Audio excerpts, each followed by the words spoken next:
The abrupt cancellation of a $6.5 billion uranium processing project in southern China due to public protests has left Beijing with a headache as it tries to secure the fuel required to sustain an ambitious nuclear reactor building program.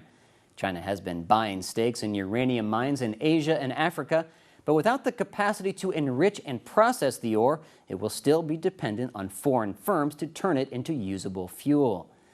The project, which was set to be built in the city of Heshan in heavily populated Guangdong province, where many of China's existing reactors are stationed, was called off this past weekend following protests, with the sector still struggling to convince the public that nuclear power is safe. Across the country, Chinese citizens are increasingly taking to the streets to fight new industrial plants in their areas, a movement made possible by smartphones and social media, as well as their ability to get around the tight control of censors.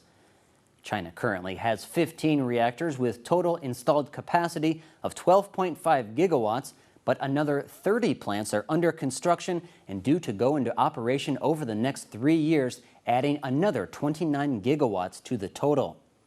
Experts say gaining more control over the global fuel supply chain is crucial to China's plans to increase total nuclear capacity to 58 gigawatts by 2020 and will require not only overseas acquisitions but also more enrichment capacity.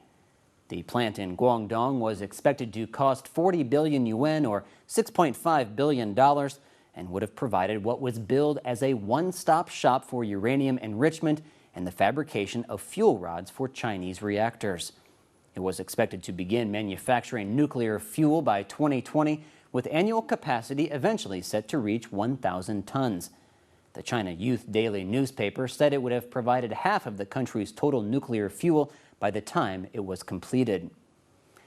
While Beijing's 2020 target for the amount of power to be generated from nuclear sources was scaled back after the Fukushima disaster in Japan, its 2030 target of around 200 gigawatts remains intact.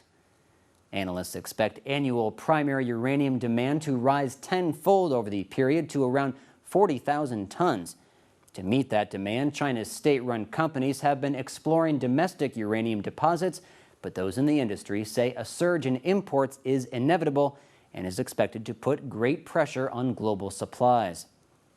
Two firms have acquired stakes in deposits in Namibia, Niger, and Kazakhstan, but without the processing capacity, they would still have to buy enriched fuel from suppliers such as France's Areva and U.S.-based Westinghouse, owned by Japan's Toshiba. The scrapped Heshan plant would have improved China's ability to process foreign uranium and also provided a cheaper option than importing ready-to-use nuclear fuel, especially if prices rise as expected. The Heshan project cancellation is seen as a serious setback to the nuclear industry, but insiders say China and its big nuclear firms will do their utmost to find an alternative as soon as they can, likely where protests won't be so loud. This is Biz Wire on BON. Let's turn now for a quick look at a few stories that are buzzing in the market right now.